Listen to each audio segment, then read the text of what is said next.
Daniel used to believe he had it all: a thriving photography business, a loving family, a life that felt like it was going somewhere. He'd built it from nothing, pouring every ounce of himself into capturing moments that made people smile, moments that mattered.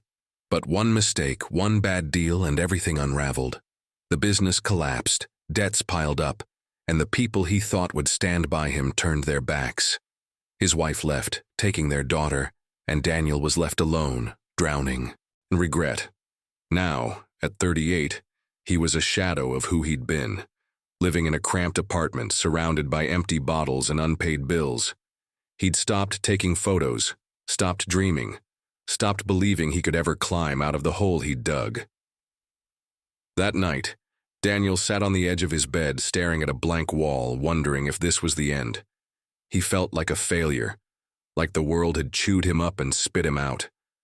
The thought of giving up entirely crossed his mind, heavy and final. He grabbed his jacket and walked out into the cold, not sure where he was going, just needing to move, to escape the silence that screamed his mistakes. The streets were quiet, the kind of quiet that amplifies every thought you're trying to avoid. Daniel kept his head down, hands stuffed in his pockets, replaying every wrong turn in his life.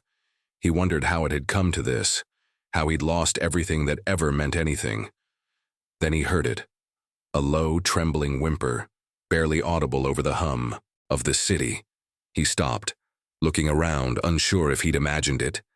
The sound came again, softer, more desperate.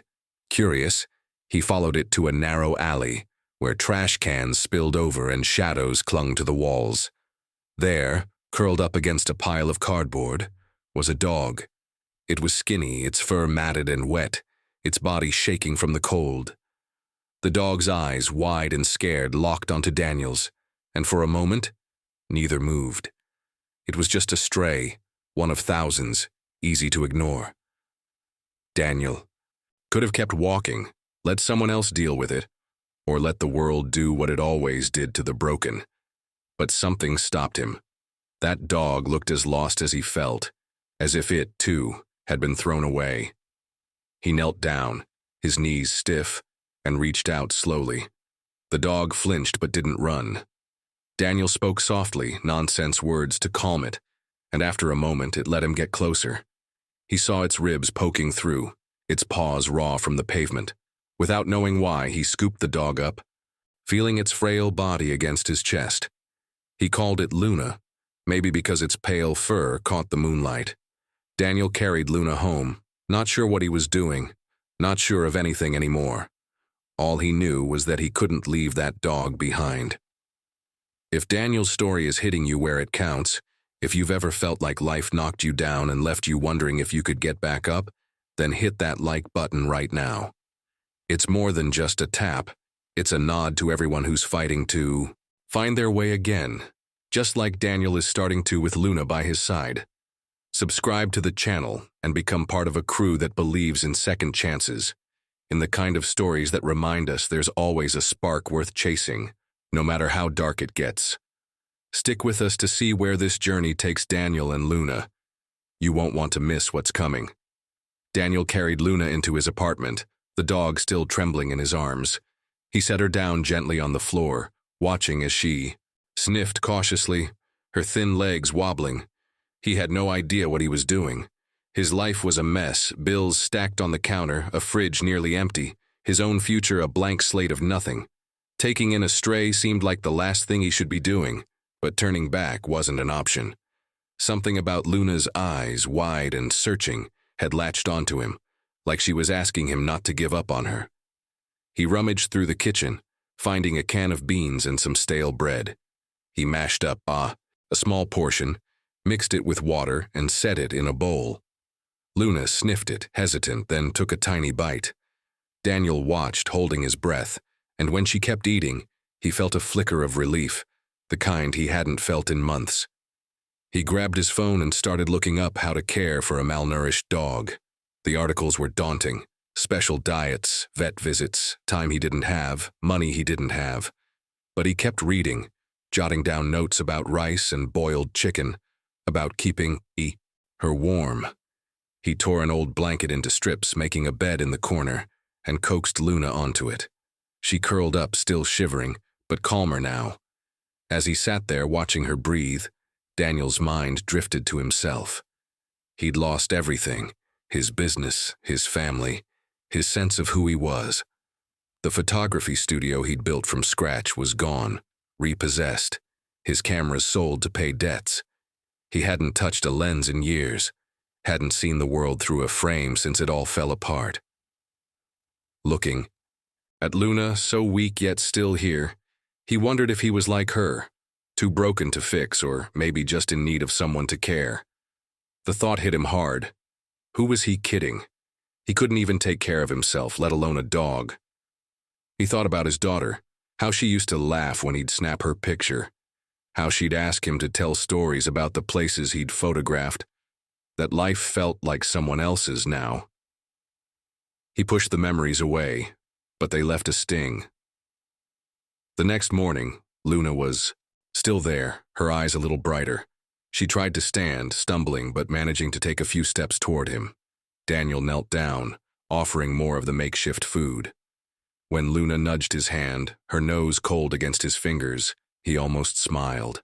It was small, fleeting, but real. He started talking to her, not expecting her to understand, just needing to fill the quiet. He told her about the days when he felt alive, when every click of the shutter was a piece of something bigger. Luna tilted her head, listening or maybe just waiting for more food. Either way, it was the first time in a long while that Daniel didn't feel completely alone. He knew he couldn't keep feeding her scraps forever. He'd have to figure something out, find a job, sell something, anything to afford proper food and maybe a vet. The thought overwhelmed him, but when Luna wagged her tail, just a faint twitch, it was like she was saying they'd get through it. Daniel wasn't ready to believe in himself, not yet. The weight of his failures still pressed down, the fear of falling again too raw. But for Luna, he'd try. He'd take it one step at a time, starting with keeping her alive. He didn't know how, but he wasn't going to let her down. Daniel watched Luna settle into her corner, her frail body a little steadier each day. She still moved slowly, but there was a spark in her eyes now, a quiet determination that hadn't been there when he found her shivering in that alley. He'd been scraping by, using what little he had to feed her, boiled rice mixed with bits of cheap meat he'd bargained for at the market. Every time Luna ate, wagging her tail just a bit more, Daniel felt a strange sense of purpose, like he was doing something right for the first time in years. But purpose didn't erase the doubts. He'd wake up at night staring at the ceiling, thinking about how far he'd fallen, his photography business gone, his family a memory, his confidence buried under a pile of bad choices. Luna would stir then, nudging his hand with her nose, and he'd wonder how she kept going, so weak yet so stubborn. One morning he caught her trying to chase a stray leaf that had blown into the apartment. She stumbled, her legs too thin to hold her properly, but she got back up and tried again, batting at the leaf with a clumsy paw. Daniel froze, watching her. She didn't care that she was shaky or that the leaf kept slipping away. She just kept at it, tail twitching, eyes bright with focus. Something clicked in him. He'd been hiding from his own life, letting failure define him, but Luna wasn't doing that. She was fighting, even when the odds were against her. That afternoon, Daniel dug through a box of old belongings, stuff he hadn't touched since everything went south. At the bottom, he found a dusty camera lens, one of the few things he hadn't sold. He held it, the weight familiar, stirring memories of when photography was his world, capturing sunsets, faces, moments that felt alive. On a whim, he pointed the lens at Luna, who was curled up in her blanket. He snapped a photo, then another as she lifted her head, looking right at him. The images weren't perfect, but they had something. A rawness, a story in her gaze. For the first time in years, Daniel felt that old itch to create. He started taking more pictures of Luna, catching her as she hobbled around, played with a frayed rope, or slept in a patch of sunlight. Each shot pulled him deeper into a rhythm he thought he'd lost. He wasn't thinking about success or galleries, just about seeing the world through Luna's resilience. But not everyone saw it that way. One day, an old friend stopped by, someone who'd known Daniel in his better days. Curious, Daniel showed him the photos, hoping for a spark of encouragement. The friend glanced at them and scoffed, said they were amateur, that Daniel was kidding himself if he thought he could crawl back from where he'd fallen. "People don't get second chances like that," he said, "especially not washed-up dreamers chasing lost causes." The words landed like a weight, dragging up every doubt Daniel had pushed down. He wanted to argue, to say he was trying, but the friend's voice echoed his own fears, that he'd never be more than a failure, that picking up a camera again was just setting himself up for another fall. After the friend left, Daniel sat in silence, the photos scattered on the table. Luna climbed onto his lap, her warmth steady against him, and let out a soft whine. He looked at her, at the way she kept moving forward despite everything, and wondered if he could do the same. The fear was still there, sharp and heavy, but Luna's quiet strength made him question whether giving up was the only answer. The sting of those harsh words lingered, calling him a fool for chasing ghosts of a life long gone. Photos of Luna lay scattered on the table, her tentative steps, her quiet strength captured in each frame. They felt alive, but doubt whispered they'd never be enough. He wasn't the photographer he used to be. That spark had faded when everything else did. Luna dozed nearby, her soft snores a small comfort against the noise in his head. Then a message lit up his phone, breaking the spiral. An old contact, someone who'd once hung his work in a modest gallery, had caught wind he was shooting again. She offered a spot in a local art showcase, nothing grand, just a chance to share a few pieces with the community. It sounded simple, but the idea churned his stomach. The last time he'd put himself out there, it ended in deals gone wrong, doors slammed shut.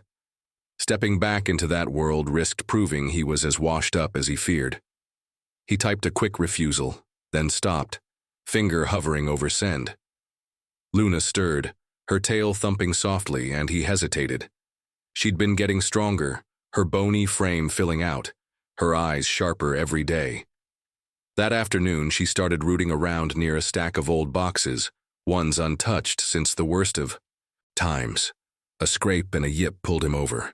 She was pawing at something, tail wagging like she'd struck gold. He crouched down, nudging the boxes aside, and found a battered camera bag, forgotten in the chaos of loss. Inside was a film camera, one he hadn't held in years, and a handful of undeveloped rolls. Curiosity took over. He dropped them at a shop, not expecting much, but when the prints came back, they stopped him cold.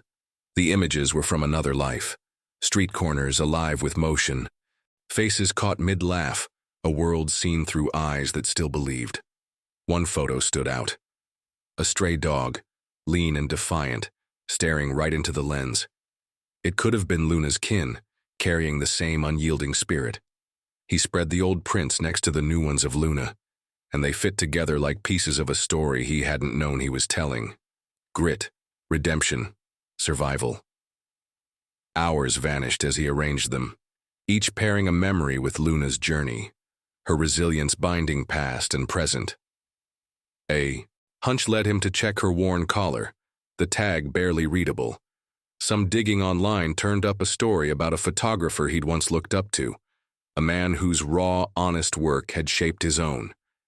That man had a dog, described just like Luna, who'd been by his side until he passed. The collar matched. Somehow, this dog, once a muse to a legend, had found him at his lowest. It wasn't chance. It was a call to act. He worked through the night, picking shots that sang together, each one carrying Luna's fight, his fight. The series felt like truth, like something that could cut through the noise. When morning came, he looked at the showcase invite again. Fear hadn't vanished. It never really does. But Luna's steady gaze, caught in those photos, pushed him forward. He typed a new message saying he'd be there. He didn't know if the world would care, but for the first time, he believed he had something worth showing. He stood in the small gallery, the hum of voices around him louder than he'd expected. The walls held his photos, old and new, each one a piece of a story he'd almost forgotten how to tell. Luna's images were the heartbeat, her first shaky steps, her playful bounds, her eyes that seemed to know more than they let on. He'd poured everything into this, not just the prints but the truth they carried, the fight to come back from nothing. The showcase was modest, just a community event, but to him, it felt like standing on the edge of a cliff. He kept waiting for someone to scoff, to say he didn't belong here, that he was reaching too far. Instead, people lingered. They leaned closer to the photos, whispered to each other, pointed at Luna's shots. A woman approached, her voice soft, saying she'd lost her own dog years ago, and these pictures brought it all back. The love, the grit, the will to keep going. Another man shook his hand, asked how he'd captured so much in a single frame. Then the organizer took the mic, inviting him to speak. His throat tightened. He wasn't ready for this, hadn't planned words. But he stepped forward, clutching a crumpled note, and started talking about Luna. He told them how he'd found her, broken like he was, how she'd pushed him to pick up a camera again, to see the world instead of hiding from it. His voice shook at first, but it steadied as he spoke of her strength, how she'd carried him when he couldn't carry himself. The room went quiet, then erupted in applause, warm and full, not the kind that fades fast. He stepped back, dazed, feeling something shift inside, like a weight he'd carried too long was finally lifting. Days later, the photos started spreading online. Someone had posted them, then another, and soon messages flooded in, people saying the images moved them, made them think of their own struggles, their own wins. Offers came next. A local magazine wanted a feature, a gallery in the next city asked for a show, then another. He could barely keep up. The man who'd lost his business, his family, his fire, was now someone others called an artist, a voice worth hearing. He didn't trust it at first, kept expecting it to vanish, but each new door that opened felt more real than the last. One evening, he sat with Luna in the apartment that no longer felt like a cage. She was different now, her fur sleek, her body strong, her tail a constant blur when he walked through the door. He'd found a vet who'd helped for free, moved by their story, and Luna's health had turned a corner. She bounded over, dropping a chewed toy at his feet, and he laughed, a sound that still surprised him. He scooped her up, her warmth grounding him, and carried her outside to the small patch of grass nearby. She ran in circles, chasing nothing but joy, her legs sure like a new dog, free and alive. He watched her, knowing he'd never have made it here without her. She wasn't just a stray anymore, and neither was he. Later, alone with his thoughts, he pulled out his camera, flipping through the photos he'd taken. That week, Luna mid-leap, a kid petting her, a sunset that felt like it belonged to them both. He realized the success wasn't the galleries or the praise. It was this, finding his way back to himself, seeing the world through a lens again, believing he could keep going. Luna hadn't just given him a comeback. She'd shown him the strength he'd always had, buried, but never gone. He leaned down, scratching her ears, and whispered thanks for everything she'd done. This story isn't just about one man and a dog. It's about finding light when everything feels lost. If Luna's courage and the journey from rock bottom to redemption moved you, hit the like button. It's a way to cheer for everyone who's clawing their way back, believing in better days. Subscribe to join a community that celebrates these moments, where stories of grit and hope remind us we're never alone. Share this video with someone who needs a spark, someone who could use a reminder that second chances are real. Together, we can spread this fire further, lifting each other up. What animal has ever changed your life? Share in the comments.